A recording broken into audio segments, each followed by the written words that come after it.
to have it. I mean, I was very thankful to have that opportunity, and it was tempting. You know, you look and you get a grade and you're like, wow, that's a good amount of money, more than I have right now.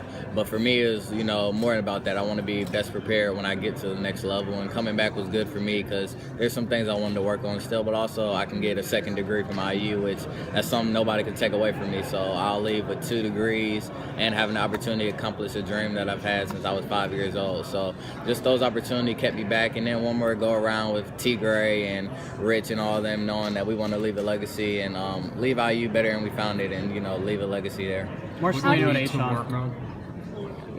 How did T. grow as a leader, and how did he interact with the defense?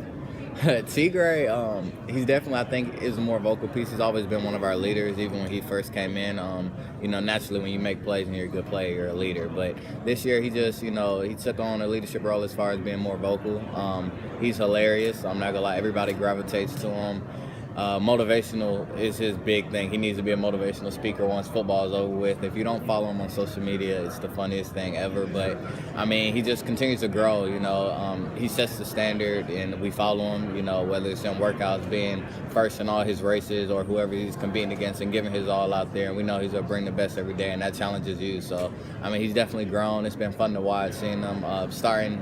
His freshman year I played, that was my first year. So, kind of growing together and seeing how he's come, and I'm proud of him. And it's great to see. It was night and day between the past 2 seasons for him. Where did the switch come in, and how long did it take him to adjust?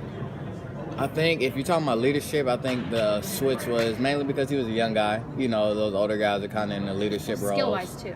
Skill-wise, so it's kind of, I think it was the same. What happened is that he missed a lot of practices due to injury. He was got suspended for the first game of 2 years ago, so he kind of had a slow start, couldn't get out there right away.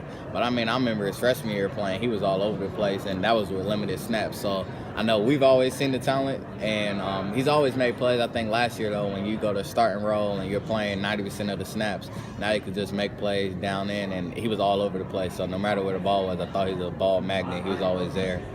Your favorite motivational speech that T. Gray's given, whether it's been posted on social media or not? Man, T. Gray. I guess the most famous thing he always says is not a good day, but a great day, and it's on Twitter right now. He posted it, and it's everywhere. So that's one of his big things with T. Gray. He loves saying that, but he comes with all sorts of things. Sometimes you listen and you're like, that doesn't even make sense, but you just let him be T. Gray because that's him. So it's a lot of things. I'll see if I can catch some more stuff and maybe put out there on my social media, see what he says. Speaking of T. Gray, this is actually how he kind of drew your guys' logo. Do you think that you can do any better? Without actually looking at the... Going around asking everybody how to do it, there's been some pretty bad results so far. That's the closest I can get without looking at it. Rashard, what do you need? You said you needed to work on stuff. That's why you came back.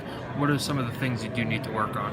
I felt like one was my technique. A lot of people say my technique's really good, but when I look at my technique, I see a guy that has good technique sometimes, but then a lot of times he relies on the speed, and that's a dangerous game, especially at the next level for guys that are all running 4.3s, and you're not the only one. So I need to be more technique sound, trust in my technique more, and continue to build confidence. It may seem like I'm very confident out there, but everybody has times where, you question yourself or you don't really go up to the line without a plan, but I wanted to be sure when I step up there, I'm confident in myself, I know what I want to do. And so working on those things and just continue to learn the game more. I pride myself in being very knowledgeable on football, especially of our defense. And I feel like this year I've grown even more. I've been working with the linebackers, and I could basically get up there and make all the D-line calls and everything. So I just wanted to grow my intelligence, but also my technique sound, and become more of an all-around player and make sure I'm ready, best prepared for the next level whenever that comes. And then going against one of the better receiving corps in practice, how does that help you grow?